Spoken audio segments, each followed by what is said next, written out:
నెల్లూరు జిల్లా కావలిలో 2019లో వైసీపీ అధికారంలోకి వచ్చిన అంతకు ముందు టీడీపీ ప్రభుత్వ హయాంలో కావలి పట్టణంలో కేంద్ర ప్రభుత్వ సహకారంతో అభివృద్ధికి సంబంధించి అమృత్ పథకం కింద 100 కోట్ల నిధులు మంజూరయ్యాయి. ఈ అమృత్ పథకంకు సంబంధించి ఓ పైలాన్ నిర్మించారు. ఈ అమృత్ పైలాన్ను అప్పటి వైసీపీ ఎమ్మెల్యే రామిరెడ్డి ప్రతాప్ కుమార్ రెడ్డి ఆదేశాలతో కూల్చివేశారని కూటమి ప్రభుత్వం అధికారంలోకి వచ్చాక కావలి 2వ పట్టణ పోలీస్ స్టేషన్లో కేసు నమోదైంది. ఈ కేసులో మాజీ ఎమ్మెల్యే రామిరెడ్డి ప్రతాప్ కుమార్ రెడ్డికి ఉచ్చు బిగించుకుంది.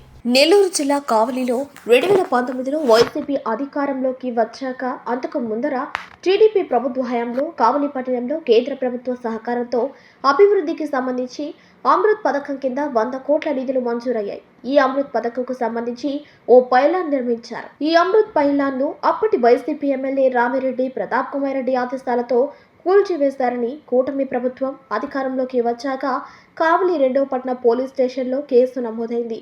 ఈ కేసుకు సంబంధించి ఇప్పటికే పలువురిని అరెస్ట్ చేశారు. ఈ కేసులో మాజీ ఎమ్మెల్యే రామిరెడ్డికి ఉచ్చు బిగించుకుంది.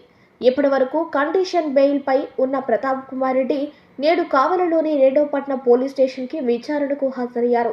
పైలాన్ కూల్చివేత కేసులో A8 ముద్దాయిగా ఉన్న ప్రతాప్ కుమార్ రెడ్డి ఇప్పటికే ఈ కేసులో మాజీ ఏఎంసీ చైర్మన్ సుకుమార్ రెడ్డికి 41 CRPC నోటీసులు ఇచ్చి విచారించిన పోలీసులు సుకుమార్ రెడ్డి అప్రూవర్ గా మారుతున్నారన్న నేపథ్యంలో విచారణ వేగవంతమైంది.